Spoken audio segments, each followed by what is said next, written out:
বন্ধুরা, সম্পূর্ণ ভিডিও দেখতে চ্যানেলটি সাবস্ক্রাইব করুন।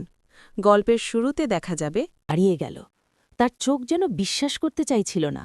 ঘরটা সম্পূর্ণ এলোমেলো। টেবিলের ওপরের ফাইলপত্র মেঝেতে ছড়িয়ে আছে। আলমারির দরজা আধখোলা, বিছানার চাদরও যেন কেউ টানা হেঁচড়া করেছে। এক মুহূর্তের জন্য সূর্যের মনে হল সে কি ভুল ঘরে ঢুকে পড়েছে, কিন্তু না, এ তো তার নিজের ঘরই। রাগ আর বিস্ময় মিশিয়ে গিয়ে সে জোরে ডেকে উঠল, সোহাগ, এদিকে আসো তো। সোহাগ তাড়াতাড়ি এসে দরজার কাছে দাঁড়াল। কি হয়েছে? সূর্য বিরক্ত গলায় বলল, এই সব কি অবস্থা? তুমি কি ঘরটা এলোমেলো করে রেখেছ? সোহাগ ভ্রূঁ কুঁচকে চারপাশে তাকাল। তারপর শান্ত গলায় বলল, আমি আমি তো কিছুই করিনি। আপনি হয়তো নেশা করে কিছু রেখেছেন, মনে নেই। সূর্য একটু থেমে বলল, না, আমি এটা করিনি। আমি ঘর ছেড়ে যাওয়ার আগে সব ঠিকঠাক ছিল। তাহলে? দুজনেই একসাথে চারদিকে তাকাল, যেন ঘরের দেয়ালগুলো কোনো রহস্য লুকিয়ে রেখেছে। বাতাসটা ভারী হয়ে উঠল। সূর্য ধীরে ধীরে বলল, তাহলে এর মানে কেউ ঘরে ঢুকেছিল। সোহাগের মুখে হালকা আতঙ্কের ছাপ ফুটে উঠল।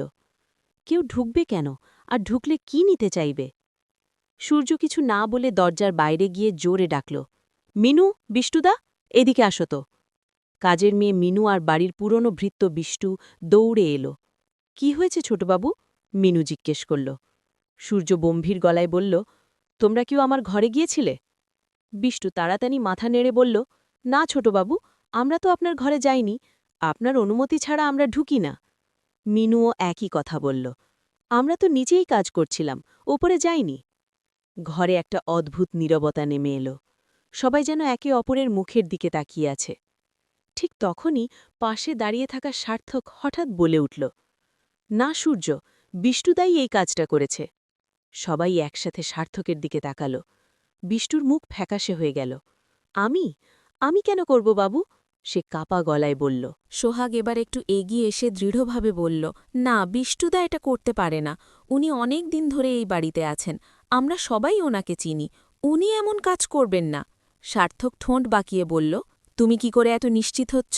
চোর কি কখনো আগে থেকে বলে দেয় সে চুরি করবে? সূর্যের চোখে তখন সন্দেহের ছায়া। সে ধীরে ধীরে সার্থকের দিকে তাকিয়ে বলল, জামাইবাবু, তুমি যেহেতু এত নিশ্চিতভাবে বলছ যে বিষ্টু এই কাজটা করেছে, তাহলে তো তোমার কাছেও কিছু প্রমাণ থাকা উচিত। সার্থক একটু থমকে গেল, কিন্তু দ্রুত নিজেকে সামলে নিয়ে বলল, প্রমাণ তো নেই, কিন্তু আমি অনুভব করছি। সূর্য ঠান্ডা গলায় বলল, অনুভব দিয়ে তো কাউকে দোষী বানানো যায় না। ঘরের পরিবেশ আরও উত্তপ্ত হয়ে উঠল। মিনু আর বিষ্টু ভয়ে এক কোণে দাঁড়িয়ে আছে। হঠাৎ সূর্যের চোখ পড়ল টেবিলের পাশে পড়ে থাকা একটা ছোট চাবির ওপর। সে সেটা তুলে নিয়ে ভালো করে দেখল। এই চাবিটা, এটা তো আমার না। সোহাগ অবাক হয়ে বলল, তাহলে এটা কার? সূর্য কিছুক্ষণ চুপ করে থাকল, তারপর বলল, এটা বাইরে থেকে কেউ এনেছে, মানে কেউ পরিকল্পনা করে ঢুকেছে।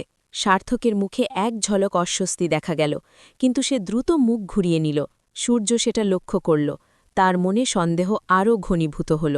জামাইবাবু, তুমি আজকে কখন বাড়িতে এসেছ? সার্থক একটু থেমে বলল, আমি আমি তো দুপুরের দিকে এসেছি। আর উপরে উঠেছিলে? সূর্য জিজ্ঞেস করল।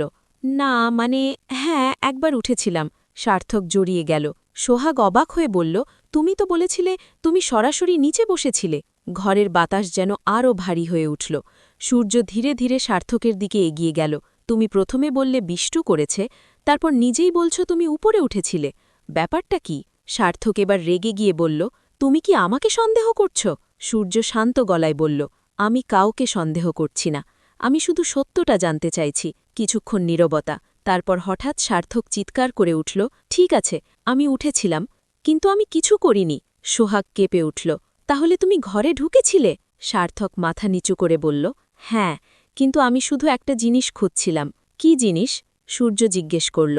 সার্থক কিছুক্ষণ চুপ থেকে বলল, একটা ফাইল, খুব দরকারি ছিল। সূর্য ভ্রু কুচকে বলল, তুমি আমার ঘরে ঢুকে আমার ফাইল খুঁজছিলে, আমাকে না বলে? সার্থক চুপ করে রইল। সোহাগ হতাশ গলায় বলল, তুমি এমন করতে পারলে? সার্থক ধীরে ধীরে বলল, আমার খুব দরকার ছিল, তাই আমি ভুল করে ফেলেছি। সূর্য দীর্ঘশ্বাস ফেলল, ভুল? তুমি শুধু ঘর এলোমেলো করনি, তুমি আমাদের বিশ্বাসও ভেঙেছ। বিষ্টু তখন চোখ মুছতে মুছতে বলল, ছোটবাবু, আমি জানতাম আমি কিছু করিনি, কিন্তু আমার উপর দোষ পড়লে খুব কষ্ট লাগে। সূর্য তার দিকে তাকিয়ে নরম গলায় বলল, আমি জানি বিষ্টুদা, তুমি এটা করনি। মিনুও স্বস্তির নিঃশ্বাস ফেলল। ঘরের উত্তেজনা ধীরে ধীরে কমে এলো, কিন্তু একটা ভারী নীরবতা থেকে গেল। সোহাগ ধীরে বলল, বিশ্বাস একবার ভেঙে গেলে সেটা আবার গড়তে সময় লাগে। সার্থক ধীরে ধীরে মাথা নিচু করে দাঁড়িয়ে রইল। তার মুখে অনুশোচনার ছাপ স্পষ্ট। সূর্য শেষবারের মতো বলল, আগে যদি বলতেই আমি তোমাকে সাহায্য করতাম, কিন্তু এভাবে নয়। বাইরে তখন সন্ধ্যার আলো ঢুকে পড়েছে ঘরের ভেতর। এলোমেলো ঘরটা যেন ধীরে ধীরে শান্ত হয়ে আসছে, কিন্তু সবার মনে যে অস্থিরতা তৈরি হয়েছে সেটা এত সহজে মিটবে না। এই ঘটনার পর সবাই বুঝতে পারল, একটা বাড়ির সবচেয়ে বড় শক্তি হল বিশ্বাস, আর সেই বিশ্বাস ভেঙে গেলে একটা ছোট্ট এলোমেলো ঘর থেকেও বড় ঝড় উঠতে পারে। ময়ূরাক্ষী সকালে খুব তাড়াহুড়ো করে ঘর থেকে বের হচ্ছিল। হাতে একটা ফাইল, মুখে একটু অস্থিরতা। মনে হচ্ছিল যেন খুব গুরুত্বপূর্ণ কিছু নিয়ে সে অফিসে যাচ্ছে। দরজার সামনে দাঁড়িয়ে একবার চারপাশে তাকিয়ে নিল, তারপর দ্রুত পা বাড়াল। ঠিক তখনই পেছন থেকে সূর্যের বাবা দৌড়ে এসে তার সামনে দাঁড়ালেন। তার মুখে ছিল সন্দেহ আর উদ্বেগের ছাপ। এই ময়ূরাক্ষী, হাতে কি নিয়েছ? ময়ূরাক্ষী একটু থমকে দাঁড়াল, তারপর স্বাভাবিক থাকার চেষ্টা করে বলল, কিছু না, অফিসের কাজের ফাইল। কিন্তু সূর্যের বাবা যেন সন্তুষ্ট হলেন না। তিনি ফাইলটার দিকে তাকিয়ে রইলেন, যেন এর ভিতরে লুকিয়ে আছে কোনো বড় রহস্য। ঠিক তখনই রূপা সেখানে এসে পৌঁছল। বাবা, কি হয়েছে? সূর্যের বাবা একটু উত্তেজিত গলায় বললেন, দেখ তো, আমার একটা খুব ইম্পর্টেন্ট ফাইল খুঁজে পাচ্ছি না, আর ময়ূরাক্ষী সেটাই নিয়ে অফিসে যাচ্ছে কিনা বুঝতে পারছি না। রূপা অবাক হয়ে ময়ূরাক্ষীর দিকে তাকাল। মা, তুমি কি বাবার ফাইল নিয়েছ? ময়ূরাক্ষী এবার একটু বিরক্ত হয়ে বলল, না বলছি তো, অফিসের কাজের ফাইল। তোমরা এত সন্দেহ করছো কেন? রূপা একটু দ্বিধায় পড়ে গেল, তারপর বলল, তাহলে একবার খুলে দেখাও না মা, সব ক্লিয়ার হয়ে যাবে। ময়ূরাক্ষী কিছুক্ষণ চুপ করে থাকল, তারপর হঠাৎ বলল, দেরি হয়ে যাচ্ছে, আমি যাচ্ছি, ফিরে এসে সব বলবো। এই বলে সে দ্রুত সেখান থেকে চলে গেল। সূর্যের বাবা গভীরভাবে তাকিয়ে রইলেন তার যাওয়ার দিকে। কিছু একটা গোলমাল আছে, তিনি ধীরে বললেন। রূপা এবার একটু চিন্তিত হয়ে বলল, বাবা, মাকে ফোন দাও না। না, এখন ফোন দেওয়ার দরকার নেই, সামনে এসে জিজ্ঞাসা করব, সূর্যের বাবা দৃঢ়ভাবে বললেন। কিছুক্ষণ চুপ থাকার পর রূপা হঠাৎ বলল, বাবা, আমি একটা জিনিস দেখাবো। কি? রূপা তার হাত থেকে একটা কার্ড বের করল। এটা কি? সূর্যের বাবা কার্ডটা হাতে নিয়ে পড়তে শুরু করলেন। কয়েক সেকেন্ডের মধ্যেই তার মুখের রং বদলে গেল। এটা তো সূর্য আর সোহাগের বিয়ের কার্ড। তার গলায় অবিশ্বাস স্পষ্ট। তুই এটা কোথায় পেলি? রূপা একটু ভয় পেয়ে গেল, তবুও বলল, ভাইয়ার ঘর থেকেই পেয়েছি। সূর্যের বাবা স্তব্ধ হয়ে গেলেন, যেন হঠাৎ করে সবকিছু তার কাছে অচেনা হয়ে গেছে। মানে, সূর্য বিয়ে করছে আর আমাদের কিছুই জানায়নি? রূপা কিছু বলতে পারছিল না, তার নিজেরও অনেক প্রশ্ন ঘুরপাক খাচ্ছিল। ঠিক তখনই বাইরে থেকে দরজা খুলে যাওয়ার শব্দ হল। সূর্য টলটলাতে ভরে ঢুকল, তার চোখ লাল, শরীরের ভঙ্গি দেখে বোঝা যাচ্ছে সে নেশা করে এসেছে। সূর্য?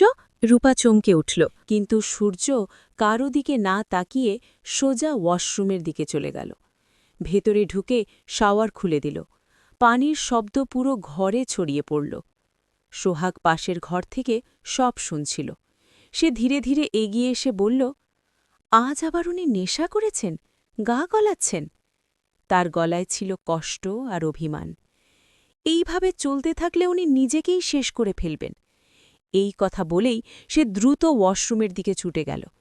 ভেতরে গিয়ে দেখল সূর্য শাওয়ারের নিচে দাঁড়িয়ে আছে, মাথা নিচু করে। সূর্য, কি হয়েছে তোমার? সোহাগ নরম গলায় বলল। সূর্য কোনো উত্তর দিল না। সোহাগ ধীরে ধীরে তার কাছে গিয়ে শাওয়ার বন্ধ করল। এভাবে নিজেকে কষ্ট দিচ্ছ কেন? সূর্য এবার মাথা তুলে তাকাল, তার চোখে জল আর নেশার মিশ্রণ। সব কিছু গুলিয়ে গেছে সোহাগ, আমি কিছুই ঠিক করতে পারছি না। সোহাগ তার হাত ধরে বলল, আমি আছি তো, তুমি একা নও। সে ধীরে ধীরে সূর্যকে ওয়াশরুম থেকে বের করে নিয়ে এলো, তারপর তাকে বিছানায় বসাল। রূপা আর সূর্যের বাবা দূর থেকে সব দেখছিলেন। তাদের মনে অনেক প্রশ্ন, কিন্তু এই মুহূর্তে তারা কিছু বললেন না। সোহাগ একটা তোয়ালে এনে সূর্যের চুল মুছিয়ে দিল, তারপর ওষুধ এনে খাইয়ে দিল। শুয়ে পড়ো, একটু ঘুমাও, সে মমতা ভরা গলায় বলল। সূর্য ধীরে ধীরে শুয়ে পড়ল, কিছুক্ষণ পরেই সে গভীর ঘুমে তলিয়ে গেল। সোহাগ তার পাশে বসে রইল। তার চোখে জল, কিন্তু মুখে এক অদ্ভুত দৃঢ়তা। সে মনে মনে বলল, যাই হোক, আমি তোমার পাশে থাকব। বাইরে দাঁড়িয়ে সূর্যের বাবা গভীর নিঃশ্বাস ফেললেন। আমরা হয়তো অনেক কিছুই জানি না, তিনি বললেন। রূপা ধীরে বলল, কিন্তু একটা কথা নিশ্চিত, ভাইয়া খুব কষ্টে আছে। ঘরের ভেতর নীরবতা নেমে এলো, কিন্তু সেই নীরবতার মধ্যেই লুকিয়েছিল এক নতুন ঝড়ের আভাস, যেখানে সত্য, সম্পর্ক আর ভালোবাসা সব কিছুরই পরীক্ষা হবে।